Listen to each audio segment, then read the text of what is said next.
Hello, ma'am. Good evening. Hi, ma'am. Can you please introduce yourself? ABD 1370. How old are you? I'm 40 years old. What is your marital status? Single. Do you have kids? I have children who is 18 years old now. Okay, who will take care of your children when you work abroad? My mother. Do you have experience as a domestic helper? I have no experience as a domestic helper, but I have an experience as a local helper here in the Philippines for 3 years.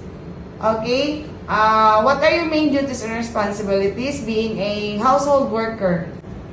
Taking care of 2 years old children, household chores like cleaning, cooking, washing, laundry, ironing, and sometimes marketing. Okay, you mentioned taking care of a child. So, are you the one who send them to school? Yes, ma'am. In the future, if your employer has children, are you willing to send the children to school if you need to? Yes, ma'am. I will willing. Okay.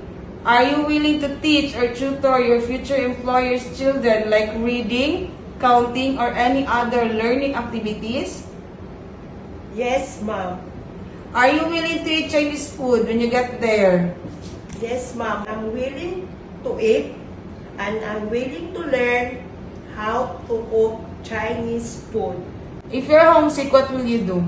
Make myself busy. If I have a free time, I will call my family. Your day off is not on Sunday or you don't have any day off because your employer needs your assistance. Are you still willing to take the job? Yes, ma'am. Are you afraid of dogs or cats or any other pets? No, ma'am. Are you willing to take care of pets like walking the dog daily? Yes, ma'am. Are you willing to not use your personal phone during your working hour? Yes, ma'am. I'm ready. When your employer gets angry at you when you make a mistake, what will you do? Stay calm, apologize, learn from my mistake. I promise to them that I will not happen again. Why choose Hong Kong? I chose Hong Kong because it's a safe country and also help me support my family If you work in Hong Kong, how long do you plan? as long as my employers need me. Last, say a few words to your future employer. Hello, ma'am and sir. I'm Jacel Taylor Uriga. Please choose me as your part of your family.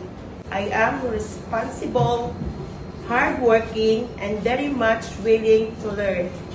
I will assure you that I will love you children as my own. Thank you and see you.